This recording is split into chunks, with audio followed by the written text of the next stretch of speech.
एक अपडेट आई है।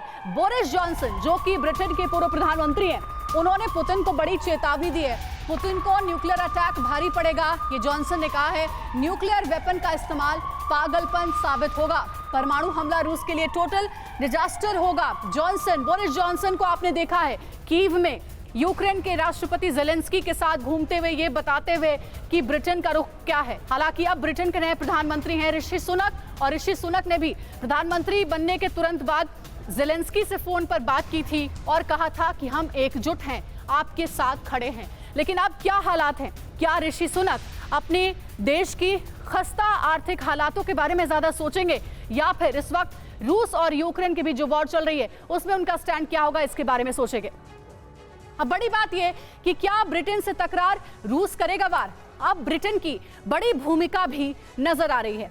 ब्रिटेन और रूस के बीच लगातार तनाव जो है वो क्या आप सिलाई सीखने के लिए हजारों रुपए खर्च करने के लिए चिंतित हैं? फ्रीडम ऐप को डाउनलोड करें, 40 घंटों का टेलरिंग कोर्स देखिए और खुद का टेलरिंग बिजनेस शुरू करें। बढ़ता जा रहा है।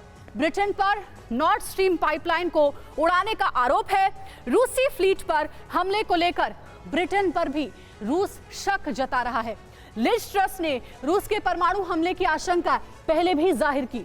ब्रिटिश इंटेलिजेंस ने रूस के हमले को लेकर अलर्ट भी किया।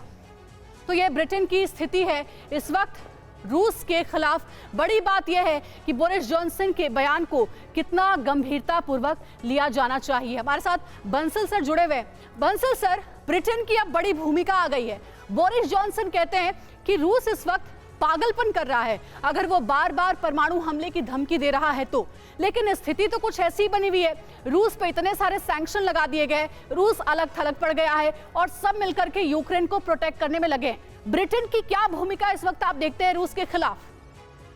देखिए, ब्रिटेन जो है यूरोप में अमेरिका का सबसे प्रमुख एलाई है, और अभी तो रूस का ये भी दावा है कि जो नॉर्ड वन स्ट्रीम जो उसका जो सेबोटेज हुआ था वो ब्रिटेन ने अमेरिका के कहने पर किया है। तो इसके ऊपर अभी हमला, आरोपों प्रत्यारोपों का दौर चल रहा है। और अगर यूरोप में कोई अमेरिका का सबसे अच्छा सहयोगी है तो वो ब्रिटेन है। और ब्रिटेन वैसे भी रूसी गैस पर उतना निर्भर नहीं था जितना यूरोप के अन्य राष्ट्र थे।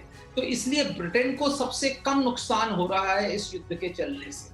और इसीलिए हम देखेंगे कि पूरे इस युद्ध के दौरान ब्रिटेन की जो भूमिका है वो कहीं पे भी शांति प्रिय देश की नहीं रही कि जिसने दोनों देशों को कहीं समझौते की तरफ अग्रसर करने की कोशिश की हो। उसने दोनों को ही भिड़ाया। बिल्कुल, ये बड़ी बात आपने कही है कि ब्रिटेन की भूमिका युद्ध के मैदान में शुरुआत से अमेरिका की तरह ही रही है, प्रोवोक करने की, उकसाने की, और वही होता ही आ रहा है। बयानों को भी अगर हम देखें, सुने और समझें। क्या आप सिलाई सीखने के लिए हजारों रुपए खर्च करने के लिए चिंतित हैं? फ्रीडम ऐप को डाउनलोड करें, 40 घंटों का टेलरिंग कोर्स देखिए और खुद का टेलरिंग बिजनेस शुरू करें।